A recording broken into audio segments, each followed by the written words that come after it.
नमः सिद्धेभ्यः। ॐ नमः सिद्धेभ्यः। ॐ नमः सिद्धेभ्यः। नमो अरियन्ताणं नमो सिरिसिद्धाणं नमो अयरियाणं नमो उवजायाणं नमो लोयसवसाहुणम् एसो पंच नमो यारो सव पावपणासणो मंगलाणं च सवेसि पडमं हवै मंगलम पडमं हवै मंगलम पडमं। जय बोलो देवादिदेव 1008 आदिनाथ भगवान की, भगवान पारसनाथ की, वर्तमान युग ज्ञान धारा प्रवाह भगवान महावीर स्वामी की, मुनि कुंजर आचार्य आदि सागर जी महाराज की, तीर्थ भक्त शिरोमणि आचार्य महावीर कीर्ति जी महाराज की, वात्सल्य रत्नाकर आचार्य श्री विमल सागर जी महाराज की, महातपो मार्तंडे तपस्वी सम्राट आचार्य सन्मति सागर जी महाराज की, चतुर्थ पट्टाधीश मेरे गुरु मेरे भगवान आचार्य श्री सुनील सागर जी महाराज की, 3 करोड़ मुनि महाराज की। प्यारी प्यारी भव्य आत्माओं, किस जीवा से मैं उनका बखान करूं, इस मामले में मैं बेजुबान हूं। अभी माता जी ने आपको बताया 7 दिन में एक बार आहार करते थे, 7 उपवास, यानी रविवार को उनका आहार हुआ, सोमवार का उपवास, मंगल बुध गुरु शुक्र शनि, फिर रवि तक उपवास, फिर सोमवार को आहार करते। और अपन आप 8 दिन तक नहाए बिना नहीं रह सकते, सेविंग बनाए बिना नहीं रह सकते, लेकिन ये सबके बिना रह सकते हैं, लेकिन खाए बिना कोई नहीं रह सकता। लेकिन फिर भी कितनी शक्ति इस पंचम काल में, चतुर्थ काल में तो कहते हैं वज्र प्रसव नाराज सहनन, इतना शरीर होता है, सहन शक्ति होती है, लेकिन वो पंचम काल में संभव नहीं। लेकिन फिर भी उन्होंने इतना ऐसा जीवन जी करके दिखाया। और जंगल में रहते थे, शीतकालीन की हवा, गर्मियों की गर्म लू और बरसात का ऊपर पानी, कैसे जंगल में रहना संभव है, फिर भी तपस्या में अडिग रहते थे और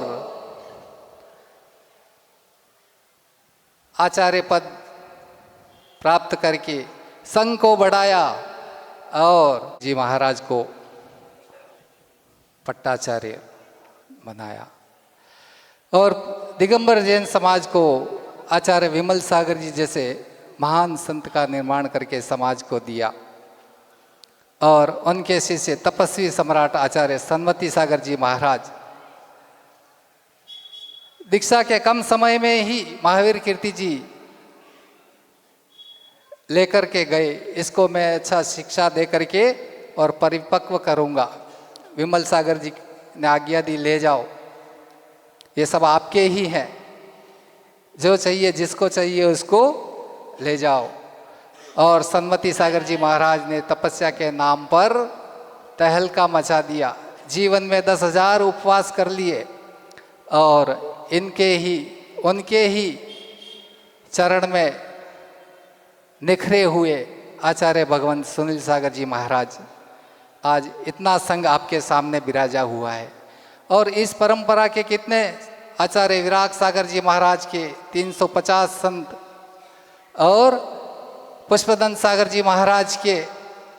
पहले स्थिति ये थी, कहीं दिगंबर साधु के दर्शन नहीं मिलते, कहीं आप कोई शास्त्र स्वाध्याय पढ़ लेते तो उसमें सुनने को मिलता, पढ़ने को मिलता, दर्शन नहीं मिलते।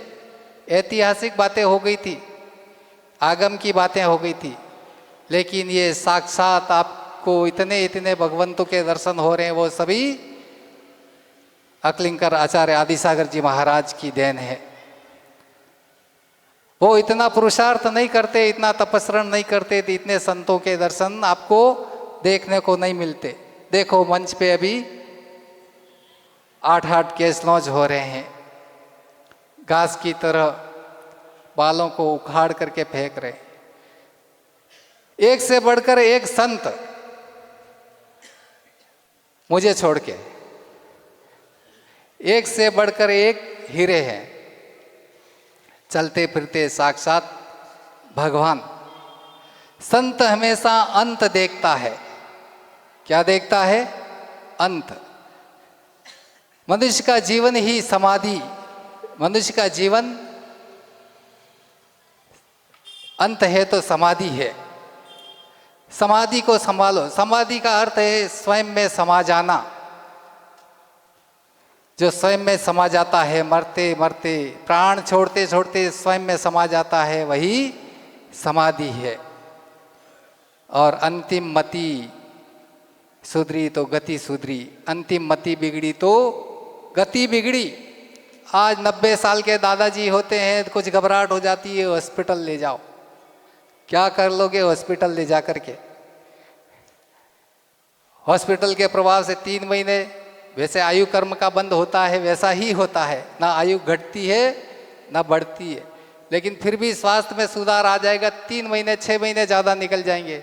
जो 6 महीने पहले, जो अभी होने वाला है वो 6 महीने पहले हो जाएगा। क्या फर्क पड़ेगा?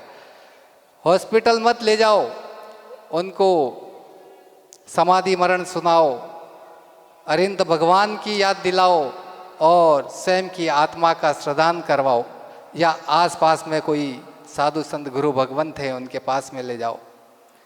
सच्चा वास्तविक बेटा होगा वो यही काम करेगा। और हॉस्पिटल कौन ले जाएगा? जो अपने 90 साल 95 साल 80 साल की उम्र में हॉस्पिटल लेकर के दौड़ेगा, उससे दुश्मन, वो बेटा दुश्मन से बढ़कर है। अंतिम समाधि सुधारो, दुश्मन से भी बढ़कर दुश्मन। आचार्य भगवंत के चरणों में ले जाओगे और गुरु का कहे अनुसार करोगे तो उनकी अंतिम गति भी सुधर जाएगी। गति सुधर जाएगी तो मति भी सुधर जाएगी। आप सोचते होंगे आचार्य भगवंत मेरे हैं। किसके हैं? सब कहते हैं मेरे हैं। आप सबके हैं? किसी के नहीं है। जो सबके होते हैं वो किसी के नहीं होते, और जो किसी एक का होता है वो सबका कभी नहीं होता है। और आचार्य भगवंत किसी एक का किनके हैं? इनके अंदर जो भगवान आत्मा विराजमान है उन्हीं के हैं। सबको साथ लेकर के चल रहे हैं। लेकिन जो जो पूर्वाचार्य, जो जो पूर्व में महापुरुष सिद्ध हुए वो सबके थे, लेकिन सबके होते हुए भी सिर्फ अपने ही थे, अपने को ही संभाला। और अंतिम में ये नियम है, सबको बोलना पड़ता है। गुरु के आश्रय रहने से भी कुछ नहीं होता, भगवान के आश्रय रहने से भी कुछ नहीं होता, और शास्त्रों की बातें याद रखने से भी कुछ नहीं होता। शुक्ल ध्यान चलता है अंतर में, और बाहर में क्या हो रहा है पता ही नहीं। भगवान पारसनाथ का अंतर में शुक्ल ध्यान चल रहा था और बाहर में पत्थरों की बरसात हो रही थी, और उपसर्ग पे उपसर्ग। गज कुमार मुनि, सुकमाल मुनि और पांडव, कितने कितने उपसर्ग आए। बाहर में क्या हो रहा है पता ही नहीं। वो होता है अपने अंदर में समा जाना।